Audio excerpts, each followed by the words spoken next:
Hello and welcome. Thank you so much for joining us today. For those of you that don't know me, my name is Krystal and I am a Health and Wellbeing Consultant here with Borislow Insurance and have over 7 years involving workplace well-being. So I'm really excited.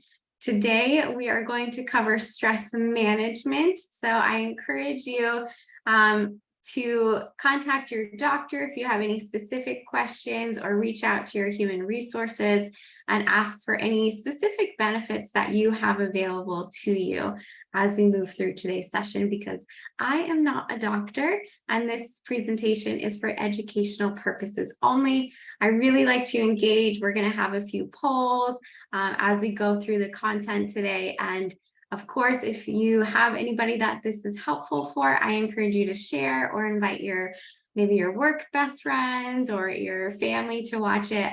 Check out our YouTube channel.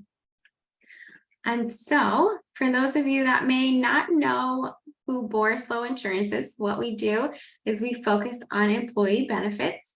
However, we have many centers of excellence that can help support you from a holistic approach, including things like risk management. We also have Medicare and retirement options. So we have a wealth of support behind the scenes that can help you in your day-to-day with anything that you might have going on. So we encourage you to utilize us.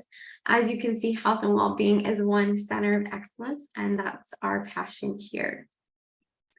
Here we like to follow and support you from a holistic standpoint, and that includes your physical well-being, financial, mental, and social well-being. We also like to work with individuals to create custom designed programs, really collect any data to measure actionable results, and to help create an action plan or a communication plan utilizing all of the data we collect. So as we get started, I just want to start with stress is absolutely inevitable of being human. However, just because it never goes away, it doesn't mean we can't practice stress management. Stress isn't necessarily bad, as it serves us in survival and has helped us to evolve over the years as we continue. However, most of our stress does not involve life or death situations, much like it did a long time ago. So we are going to go through a few things to just kind of, again, to increase our awareness and to end with some practices that you can take with you today as you move through your different stressors. So let's start by understanding stress as it specifically relates to us as an individual. First, there's two different types of stress. So there's acute stress, which is caused from a dramatic physiological and psychological reaction to a specific event. So that could look like a natural disaster, maybe a flood, a fire, maybe an earthquake, could be a car accident, something that is really sudden and completely out of your control. And that's called acute stress. And then we have what's called chronic stress, which is a consistent sense of feeling pressured and overwhelmed over a long period of time. So there are multiple options. There could be emotional stress, such as difficulty with maybe anger or sadness or frustration. Could be environmental stress, where maybe where you live or where you work. Could be relationship stress, which is how you relate to your friends, your family, maybe your coworkers or your partners. Could be work stress, which involves different challenges or pressures related to your job. Could be self-driven stress, which is the stress that you put on yourself, maybe expectations, maybe comparisons, maybe self-talk. And then, of course, there's financial stress, and there are many other things that could come with chronic stress as well. So I would like to invite you to join in on a poll. So let me just pull that up real quick. And again, this is just a reflection practice. I love the engagement. So it's completely anonymous, it's voluntary, but I encourage you to participate what would you say your primary source of stress is? And that could be just today, could be most recently, could be a pattern. So there are different options. We talked about a few, maybe family, job, health, finances, relationships. Maybe it's that self-criticism, could be something completely different. But again, this is just a safe space to maybe take a moment and pause. I really like to utilize the information as we go through rather than just talk to you throughout the presentation. So I encourage you to participate, to maybe just bring to mind, what is your primary source of stress? It's just awareness, and it's for you and only you, and to take that as we move through today's session. So I'm just going to go ahead, I'm going to end the poll here, and I'm going to share the results. So again, completely safe, no judgment. It looks like many of us struggle with finances. That's stressful. Family is stressful. Absolutely. There's so many different options. So again, thank you so much for sharing and feeling safe enough to do so. I know sometimes it can feel vulnerable, but the point of this is to raise our awareness, which we've just taken, and to take the information as we go through the session and really utilize it to take care of ourselves, because we are just as important as anything else. So I also want to take a moment to look at our style under stress. So we kind of talked about, what causes our stress. We know, what that primary source is. And we also know that stress has served us in survival mode before. So kind of is a very similar concept here. So you'll see there's fight, flight, or freeze. So that's the standard survival mode mechanism. And so again, keep in mind, there are many different reasons that we could be stressed, but we typically have a stress style and how we react to it naturally. So maybe we are a fighter. Maybe we don't like our stressor. Maybe we move towards the challenge, or we literally are fighting it, maybe verbally, maybe physically. Maybe we get angry or really competitive or irritable, or maybe we dive into problem solving. Again, these are just a few options to kind of take a look at what it might mean in your space. Maybe we like to flight. Maybe we avoid the challenge or completely leave the situation. Maybe we get away or literally flight, maybe run away, walk away, maybe leave and travel. Maybe we quit things if they're stressful or find something completely new.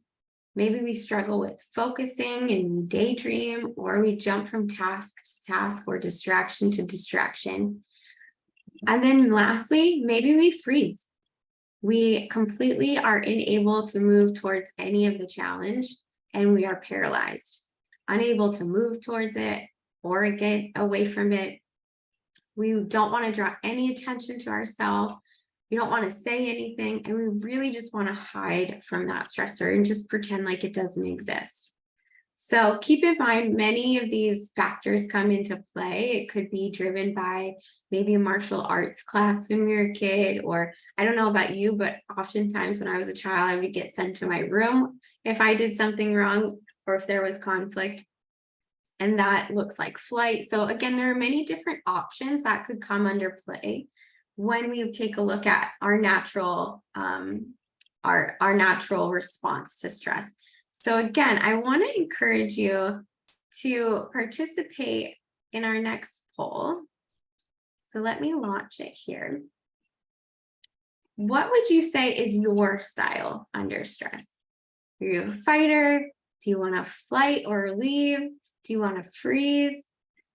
Again, no right or wrong. It's completely safe space. But again, we just want to increase our awareness to how we naturally respond, how it kind of is, think of maybe the top things that have stressed you throughout your lifetime, and what kind of is that pattern, or have you noticed a pattern?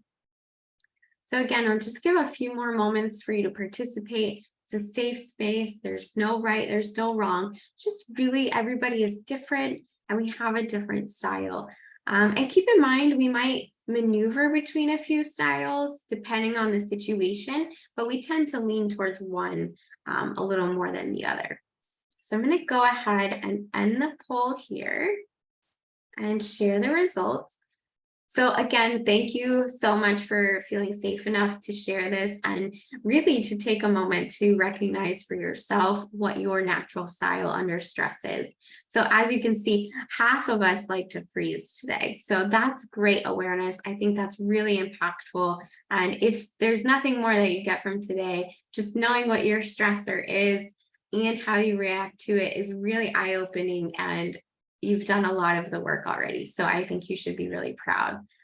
So again, thank you for participating in the reflection practices. So let's take a look at why stress is important. We know what causes it, we know how we react to it, but let's see how it affects our lifestyle. And stress is really important. We hear about it, we talk about it all the time.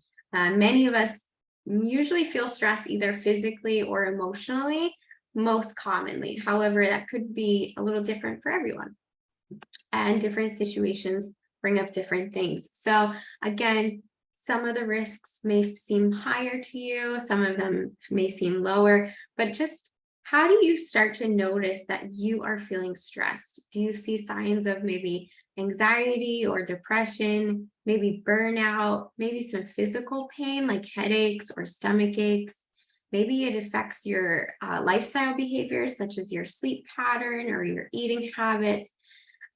Maybe it has become a chronic disease or illness, such as heart health or obesity. Maybe there's addiction. There's so many addictions. I don't want to just label addiction as a substance use, but also phones are a distraction or things like that.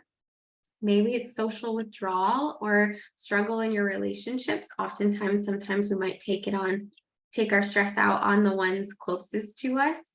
Maybe you're struggling in your career. Maybe you have financial troubles, or maybe you get stressed and you go and you spend money to kind of cover it up. Again, so many different options. These are a few examples of how you might notice that you're stressed. And they could look different for everyone. So I would like to encourage another reflection practice. So let me go ahead and launch the poll. And so again, how do you notice stress?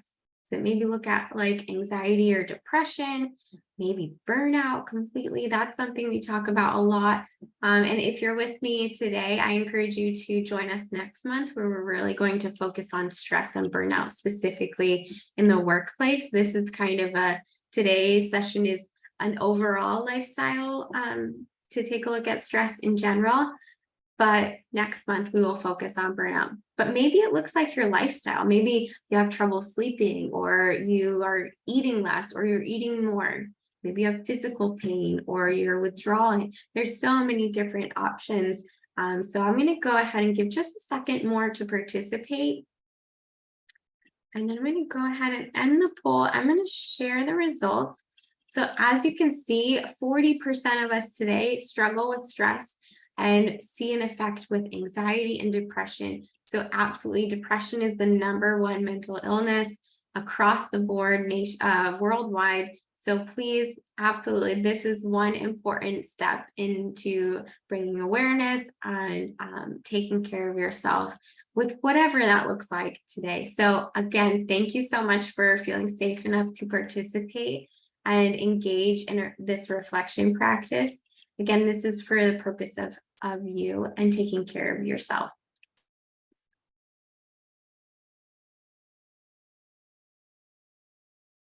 So before we move into practices, I want to take a moment and really just hang out with the stress cycle.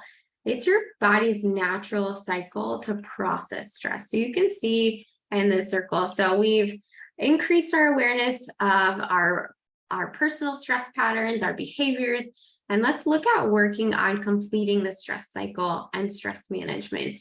So we are actually the only species that doesn't actually finish or complete the stress cycle.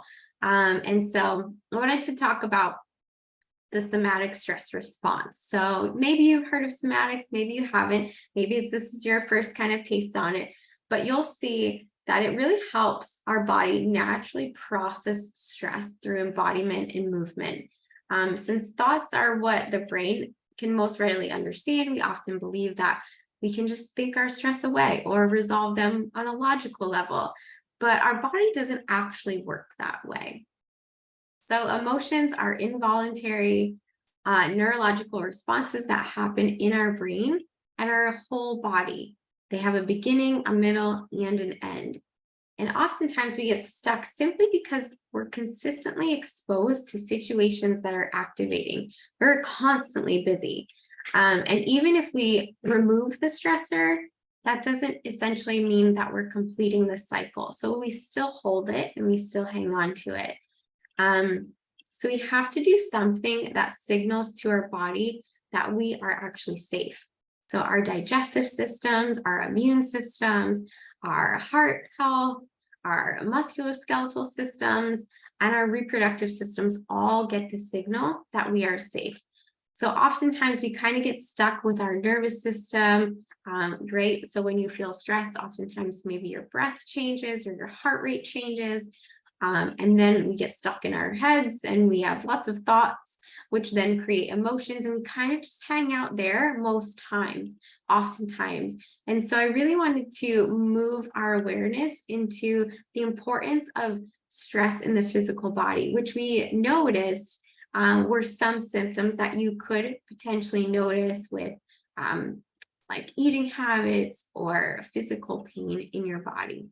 So really wanted to focus on how we can take a look at that from different angles and how to manage our stress.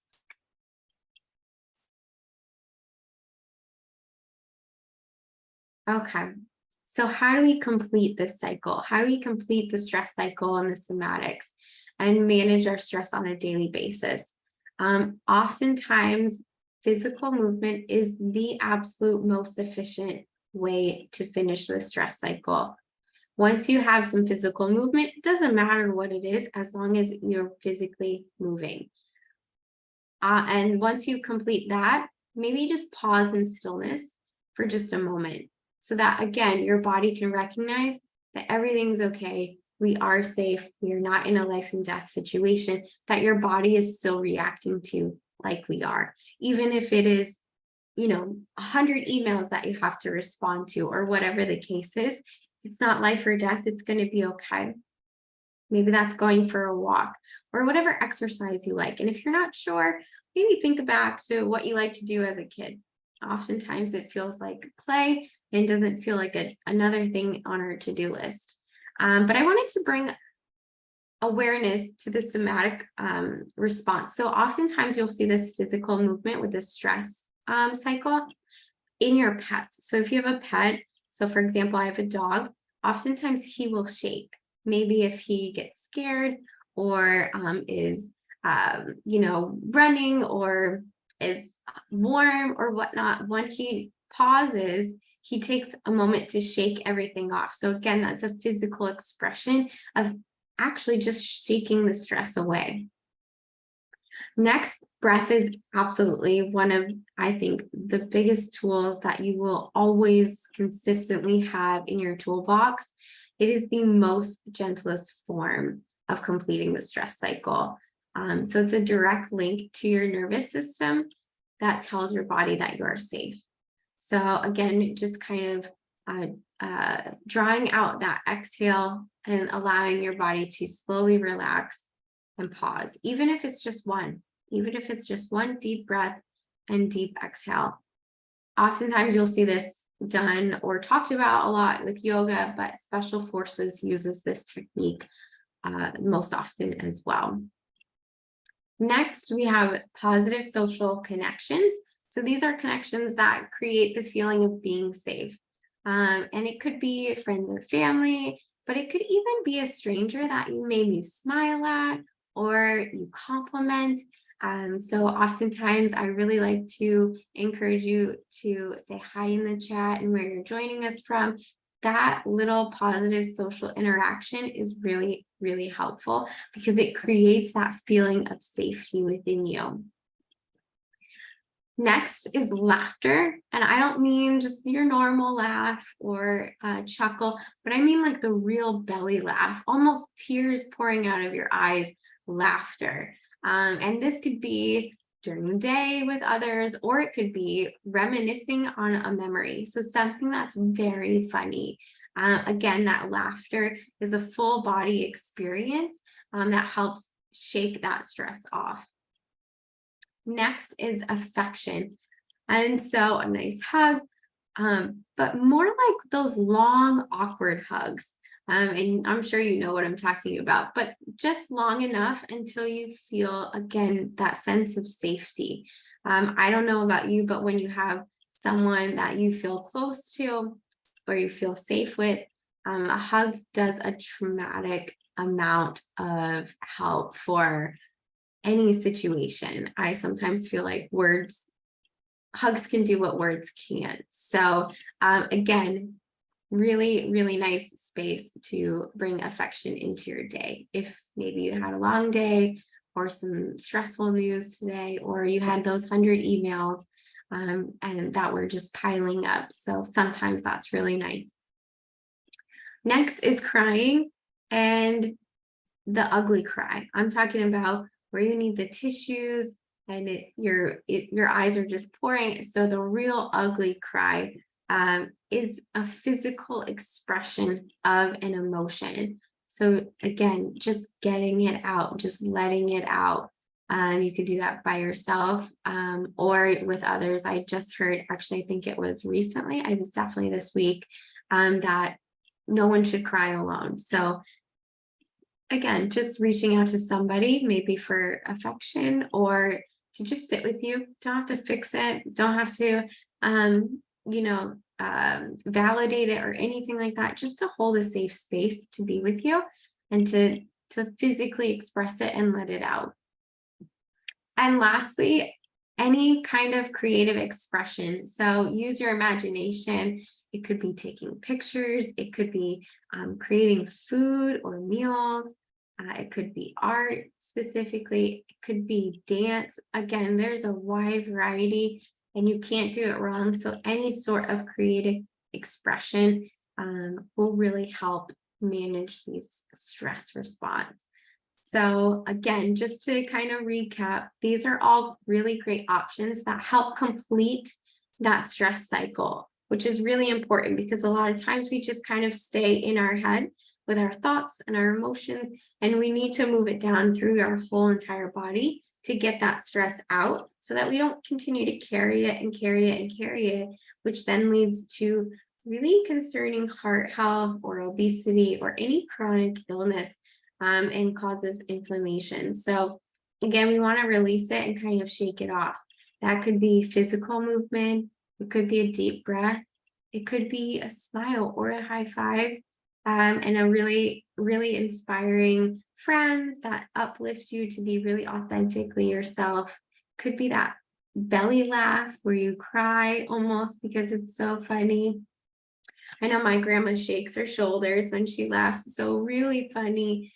Could be that long, awkward hug of affection until you feel really safe with somebody. And that could even be with yourself. And that's okay. It could be that ugly cry, again, that physical expression of an emotion and just getting it out. Or it could be that creative expression. So again, use whatever comes to your imagination. You can't do it wrong. So I really hope that, one of these maybe stands out to you, that you feel comfortable using. And again, we may intertwine them throughout the day. We may have one if that's our go-to. A lot of times when I didn't want to share my stress or felt a moment or was around others that I didn't want to talk about it with or something like that, a lot of times I would just go to the bathroom and wash my hands and I would use my breath because nobody knows that you are doing it. And that's okay. So again, really great tool. Physical movement is also great. Not only does it get their stress out of you, but it also has, I don't have to tell you all of the benefits that physical movement will bring to you, as well as all the social benefits listed as well. So I would like to encourage you to participate in our last poll. So let me go ahead and launch that. So which practice will you incorporate today after today's session? Maybe that's physical movement, maybe that's breath or social interaction. Could be laughter, affection, crying, or creative expression. Again, just a really safe space to say, okay, I know what my stressor is. Okay, I can handle that. Then I know how I'm going to respond to it naturally. I know my style under stress. And now I know that humans oftentimes don't complete the stress cycle, which is physical embodiment of movement. So which practice do I feel comfortable maybe trying out today? Or which one do I tend to lean towards? So I'm going to go ahead and give just a moment to let those that haven't participated to engage today. I'm just going to go ahead and end the poll here and share the results. So as you can see, breath and physical movement, crying, these are all great options, and they are easily, readily available to you at any moment. Again, you can't do them wrong. Just whatever comes up and you're ready to utilize them, just know that they are all great tools to complete that stress cycle. It's imperative that we complete it so that we are not holding on to it and carrying it and prolonging that stress. Once it's there, you want to kind of allow it to rest each day. We'll come back to it, I'm sure, because stress never goes away. It's inevitable, but we can manage it and take a pause or a brief moment to take care of ourselves and to take care of our stress as we move throughout each day. So I really hope that you found today's session to be inspiring and got a lot out of it. It was so nice to see so many of you today. And again, if there's anything you have, any questions, feel free to put them in the chat or the Q&A. And I encourage you to reach out to your human resources to find out specific benefits that you have available to you. If you are looking for health and well-being specific, please come back to this recording at any time. It will be posted by the end of the week. And we hope that you take a moment to invest in your own well-being. It was so nice to see you today. I hope you have a lovely, lovely afternoon. Take care.